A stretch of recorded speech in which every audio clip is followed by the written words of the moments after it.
Hi, hello and welcome to DEYA'S kitchen. இன்னைக்கு நம்ம சேனல்ல சத்துமாவு ரெசிபி எப்படி செய்ய போறது அப்படினா பார்க்க போறோம். Health mix recipe. ஒரு வயசு குழந்தைங்கல இருந்து பெரியவங்க வரை எல்லாரும் இந்த சத்துமாவு வந்து தாராளமா எடுத்துக்கலாம். அதோட ஒரு நாளைக்கு வந்து நமக்கு நிறைய புரோட்டீன்ஸ் தேவைப்படும் இல்லையா? கண்டிப்பா சாப்பிடுறதுக்கு முன்னாடி மார்னிங் இந்த சத்துமாவு ரெசிபி நம்ம எடுத்துட்டு போனோம் அப்படினா ரொம்ப ஹெல்தியா ரொம்ப எனர்ஜெட்டிக்கா நம்ம ஃபீல் பண்ணுவோம். அதோட நிறைய நேச்சுரலான இன்கிரிடியன்ட்ஸ் சேர்த்திருக்கிறதுனால ரொம்ப ஹெல்ப்ஃபுல்லா இருக்கும் நமக்கு. அதோட சின்ன குழந்தைங்களுக்கு வந்து நம்ம வெளியில கடைகள்ல வாங்கி ஆர்டிஃபிஷியல் ஹெல்த் ட்ரிங்க்ஸ் கொடுக்கறதுனால ஒரு கில்ட்டினஸ் நமக்குள்ள இருந்துட்டே இருக்கும் இல்லையா? ஸோ இங்க வந்து நம்ம இன்னைக்கு அதாவது நேச்சுரலான இன்க்ரீடியன்ஸ் வச்சு வீட்லேயே எந்த ஒரு ஆர்டிஃபிஷியல் ஃப்ளேவர்ஸும் இல்லாமல் நாமளே செய்கிறதுனால ஒரு ஃபுல்ஃபில்னஸ் இருக்கும். நம்ம குழந்தைக்கு வந்து நம்ம சத்தான ஒரு ஹெல்த் மிக்ஸ் தான் கொடுத்துட்ருக்கோம் அப்படின்ற அந்த ஃபுல்ஃபில்னஸ் நமக்கு இருந்தாலே அந்த குழந்தைங்களும் சரி நமக்கும் சரி ரொம்ப ஹாப்பியாக எனர்ஜெட்டிக்காக ஃபீல் பண்ணுவோம் இல்லையா? ஸோ கண்டிப்பாக இந்த ஹெல்த் மிக்ஸ் ரெசிபியை ஸ்கிப் பண்ணாமல் பார்த்துட்டே இருங்க. சின்ன சின்ன வண்டு பூச்சிலாம் வரும் நம்ம ரொம்ப நாள் ஸ்டோர் பண்ணி வச்சுருந்தோன்னா. ஸோ அதெல்லாம் எப்படி நம்ம வராமல் பாதுகாத்துக்கிறது, இதை வந்து ரொம்ப நாள் எப்படி ஸ்டோர் பண்ணுறது அப்படின்றதையும் காமிக்க போகிறேன். ஸோ வீடியோவை தொடர்ந்து ஸ்கிப் பண்ணாமல் பார்த்துட்டே இருங்க. இதுவரை நீங்கள் நம்ம சேனலுக்கு சப்ஸ்கிரைப் பண்ணலை அப்படின்னா ரெட் கலரில் ஒரு சப்ஸ்கிரைப் பட்டன் வரும், அதை ப்ரெஸ் பண்ணிவிட்டு பக்கத்தில் வர பெல் ஐக்கானை மறக்காமல் ப்ரெஸ் பண்ணிடுங்க. ஸோ வாங்க வீடியோக்குள்ளே போகலாம். இன்றைக்கி சப்ஸ்கிரைபர்ஸ் ரெசிபி பேஜில் கறி தோசை ரெசிபி 2 போஸ்ட் வந்திருக்கு. மலர்விழி என்னை இன்ஸ்டாகிராமில் டேக் பண்ணியிருந்தாங்க. தேங்க்யூ ஸோ மச் மலர். யஷோதா கறி தோசை ப்ரிப்பேர் பண்ணி எனக்கு வாட்ஸ்அப்பில் சென்ட் பண்ணியிருந்தாங்க. தேங்க்யூ ஸோ மச் அக்கா. இப்போது இந்த இன்க்ரீடியன்ஸ் வந்து நீங்கள் ஸ்க்ரீன்ஷாட் எடுத்து வச்சுக்கிட்டீங்கன்னு வச்சுக்கோங்களேன், உங்களுக்கு ரொம்ப யூஸ்ஃபுல்லாக இருக்கும். இப்போது நான் இந்த இன்க்ரீடியன்ஸ் எல்லாம் என்னென்னு சொல்லிட்டு எக்ஸ்பிளைன் பண்ணிடுறேன். 17 இன்க்ரீடியன்ஸ் நான் இன்றைக்கி எடுத்து வச்சுருக்கேன். இது வந்து பூசணி விதை, இது வந்து 50 கிராம் எடுத்து வச்சுருக்கேன். பிஸ்தா 50 கிராம் எடுத்து வச்சுருக்கேன். ஏலக்காய் அப்புறம் சுக்கு எடுத்து வச்சுருக்கேன். ஏலக்காய் வந்து நல்லா வாசனையாக இருக்கும். சுக்கு சேர்த்திங்கன்னா இன்டைஜஷன் வந்து நமக்கு இருக்காது, நல்லா டைஜஷன் ஆகிறதுக்கு ரொம்ப யூஸ்ஃபுல்லாக இருக்கும். இது வந்து முழு பொட்டுக்கடலை, இது 100 கிராம்ஸ் எடுத்து வச்சுருக்கேன். சிகப்பரிசி 250 கிராம்ஸ் எடுத்து வச்சுருக்கேன்.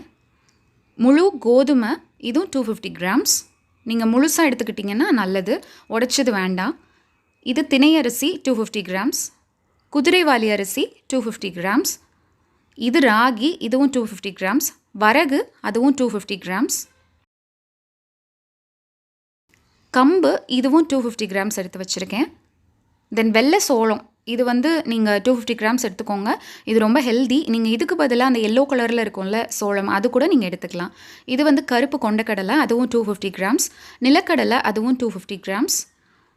தென் முந்திரி பருப்பு அப்புறம் பாதாம் பருப்பு ரெண்டுமே 100 கிராம்ஸ் எடுத்து வச்சுருக்கேன். இது என்னது பார்க்குறதுக்கு 250 கிராம்ஸ் மாதிரியே இல்லையே, கப்ஸில் இருக்கே அப்படின்னு நினைக்காதீங்க. நான் பார்க்குறதுக்கு அழகாக இருக்கிறதுனால நான் இந்த மாதிரி வச்சுருக்கேன். அதோட எக்ஸ்பிளைன் பண்ண ஈஸியாக இருக்கும். நான் ட்ரை ரோஸ்ட் பண்ணுறப்போ டிரெக்டாக 250 கிராம்ஸ் கண்டிப்பாக சேர்த்துடுவேன். இப்போது ஒரு கடாய் அப்புறம் ஒரு பேன் எடுத்து வச்சுருக்கேன். நல்லா அகலமான கடாய் எடுத்துக்கோங்க, நல்லாயிருக்கும் வறுக்கிறதுக்கு. இப்போது கொண்டக்கடலை அப்புறம் நிலக்கடலை ரெண்டையும் ஒரு கடாயில் நான் சேர்த்துக்கிறேன். ரெண்டுமே வந்து ஆல்மோஸ்ட் வந்து சேம் சைஸ் அண்ட் ஷேப்ஸில் இருக்கும் இல்லையா? ஸோ அதனால தான் ஒன்றா சேர்த்துக்கிட்டேன். நம்ம இந்த மாதிரி பண்ணுறதுனால டைம் மிச்சமாகும், கேஸும் கொஞ்சம் நாளைக்கு சேமிக்கலாம் நம்ம. இப்போது இன்னொரு பேனில் வந்து முந்திரி பருப்பு அப்புறம் பாதாம் பருப்பு சேர்த்து வறுத்துக்க போகிறேன். இது எல்லாத்தையும் வந்து நம்ம எப்படி வறுக்கணும் அப்படின்னா மீடியம் ஃப்ளேமில் வச்சு வறுக்கணும். அதோடு வந்து ரொம்ப ரோஸ்ட் ஆகாமல் பார்த்துக்கணும். அதாவது ஹை ஃப்ளேமில் வச்சிங்க அப்படின்னா கருகிடும். ஸோ அந்த மாதிரி இல்லாமல் மீடியம் ஃப்ளேமில் வச்சு பொறுமையாக வறுத்து விட்டுட்டே இருங்க. இப்போது நமக்கு முந்திரி பருப்பு பாதாம் பருப்பு நல்லா வறுபட்டுருச்சு. இது எப்படி செக் பண்ணணும் அப்படின்னா, நீங்கள் வந்து கொஞ்சம் வாயில் எடுத்து போட்டு பார்த்தீங்கன்னு வச்சுக்கோங்களேன், நல்லா மொறுமொறுன்னு நல்லா கிறிஸ்பியாக இருக்கும். அந்த டைமில் நாம் இதை எடுத்து மாற்றி ஒரு வெசலில் வச்சிடலாம்.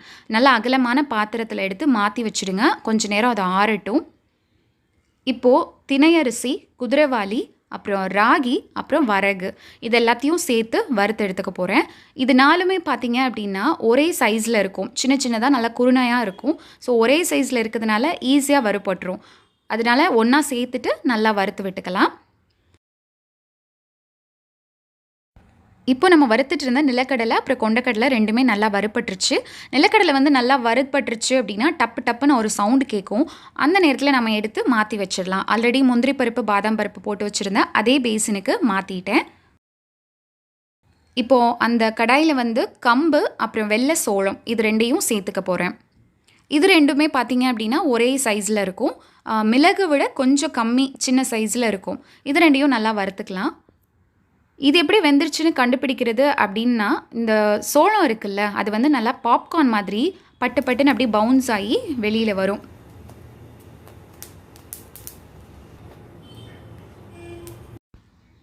இதே மாதிரி பாப்கார்ன் மாதிரி வெளியில் வரும் ஒயிட்டாக. இதுதான் வந்து கரெக்டான டைம். இதுக்கு மேலே விட்டுறாதீங்க, எல்லாமே பாப்கார்ன் ஆகிடும். இப்போ எடுத்து மாற்றி வேறு பாத்திரத்தில் வச்சிடலாம். இப்போ நம்ம சேர்த்த அந்த சிறுதானியம் எல்லாமே வந்து நல்லா வறுபட்டுருச்சு. இதையும் எடுத்து மாற்றி ஆற விட்டுறலாம். நல்லா அகலமாக பரப்பி பரப்பி விட்டுக்கோங்க. நல்லா ஆறட்டும் இது. இப்போ வந்து கோதுமை அப்புறம் அந்த சிகப்பரிசி ரெண்டையும் ஒன்றா சேர்த்து வறுத்துக்கலாம். ரெண்டுமே பார்த்திங்கன்னா ஒரே சைஸில் இருக்கும் இல்லையா?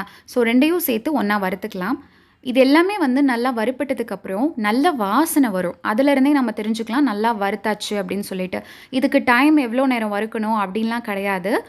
ஏன்னா அவங்கவங்க பேன் அப்புறம் அவங்கவங்க போடுற குவான்டிட்டி பொறுத்து இருக்குது இல்லையா? ஸோ அதனால் டைம்லாம் வந்து எக்ஸாக்டாக சொல்ல முடியாது. நீங்கள் வாயில் போட்டு மென்று பார்த்தீங்கன்னா நல்லா மொறு மொறுன்னு இருக்கும். அதிலே நீங்கள் செக் பண்ணிக்கலாம். இப்போது அதையும் எடுத்து மாற்றி வச்சுட்டேன். இப்போது முழு பொட்டுக்கடலை, அப்புறம் பிஸ்தா, தென் பம்கின் சீட்ஸ், பூசணி விதை, இது எல்லாத்தையும் சேர்த்துக்கிறேன். கூட வந்து நம்ம ட்ரை ஜிஞ்சர், சுக்கு, அப்புறம் ஏலக்காய் இதையும் சேர்த்துக்கலாம். சுக்கு வந்து நிறையாவே சேர்த்துக்கோங்க. ஏன்னா வந்து நம்ம சேர்த்துருக்க எல்லா பொருளுமே வந்து நிறைய ப்ரோட்டீன் உள்ளது. ஸோ செமிக்கிறதுக்கு கொஞ்சம் லேட் ஆகும். சுக்கு சேர்த்துக்கிட்டிங்க அப்படின்னா ஈஸியாகவே டைஜஷன் ஆகிடும். ஸோ அதனால் சுக்கு வந்து கண்டிப்பாக சேர்த்துக்கோங்க, மிஸ் பண்ணிடாதீங்க. ஏலக்காய் சேர்க்குறதுனால ஒரு நல்ல ஒரு ஸ்வீட் ஸ்மெல், நல்ல அரோமா கிடைக்கும்.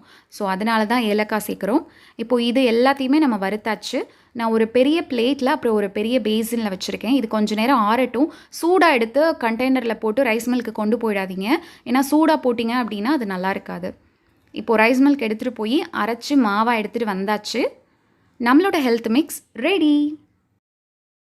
ரைஸ் மில்லேருந்து கொண்டு வரதுக்கு முன்னாடி நல்லா இதை வந்து ஆற விட்டுருங்க. மாவு வந்து ஆறாமல் எடுத்து கண்டெய்னரில் வச்சிடாதீங்க. நல்லா ஆற விட்டதுக்கப்புறம் கண்டெய்னரில் போட்டு வீட்டுக்கு எடுத்துகிட்டு வந்துடலாம்.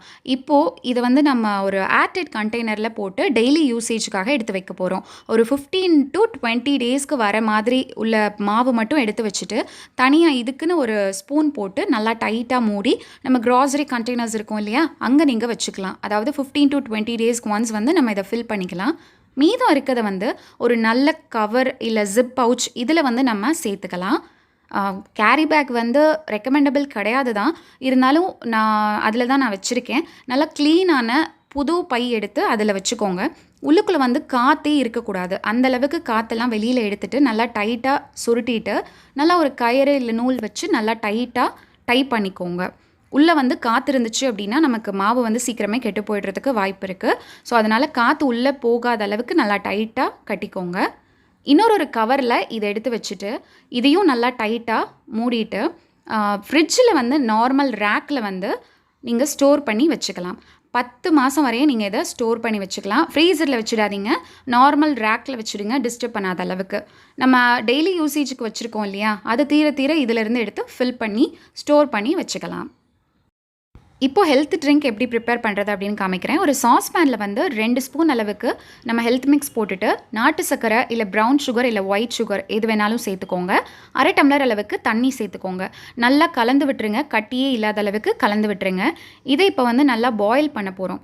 இது நல்லா குக் ஆச்சு அப்படின்னா தான், நல்லா வெந்துருச்சு அப்படின்னா தான் நமக்கு வயிறு வலி, இன்டைஜஷன் ப்ராப்ளம்லாம் இருக்காது. ஸோ அதனால் அடுப்பில் வச்சு நல்லா கிளறி விட்டுட்டே இருங்க. நீங்கள் வந்து கண்டினியூஸாக ஸ்டிர் பண்ணிகிட்டே இருக்கணும், இல்லைன்னா கீழே வந்து அடி பிடிச்சிடும். இந்தளவுக்கு நல்லா திக்காக வந்துடும் இல்லையா, அப்போ வந்து 1/2 டம்ளர் பால் சேர்த்துக்கலாம். அடுப்பை ஆஃப் பண்ணிவிட்டு பால் சேருங்க. சப்போஸ் ஒயிட் சுகர் சேர்த்துருக்கீங்க அப்படின்னா நீங்கள் பால் சேர்த்தே கொதிக்க விடலாம். ப்ரௌன் சுகர், நாட்டு சக்கரெல்லாம் வந்து பால் திரண்டுரும். ஸோ அதுக்காக ஸ்டவ் ஆஃப் பண்ணிவிட்டு நீங்கள் பால் சேர்த்துக்கோங்க. நல்லா காய்ச்சி ஆற வச்ச பால் சேர்த்துக்கலாம். ஃப்ரிட்ஜிலேருந்து எடுத்து டிரெக்டாக சேர்த்துறாதீங்க, திரண்டுரும் பால். அவ்வளோதான், நம்மளோட ஹெல்த் ட்ரிங்க் ரெடி ஆகிடுச்சு. டெய்லி மார்னிங் அண்ட் ஈவினிங் வந்து டீ, காஃபி எல்லாம் அவாய்ட் பண்ணிவிட்டு இது குடிக்கலாம் இல்லையா. ஸோ ஹெல்த்தியான ஒரு ஹெல்த் ட்ரிங்க் ரெடி ஆகிடுச்சு. இந்த வீடியோ பிடிச்சிருந்தது அப்படின்னா லைக் பண்ணிவிட்டு மற்றவங்களுக்கும் ஷேர் பண்ணிவிடுங்க. தென் இன்னொரு நல்ல வீடியோவில் உங்களை நான் மீட் பண்ணுறேன். Until then take care and bye bye. Thank you for வாட்சிங்.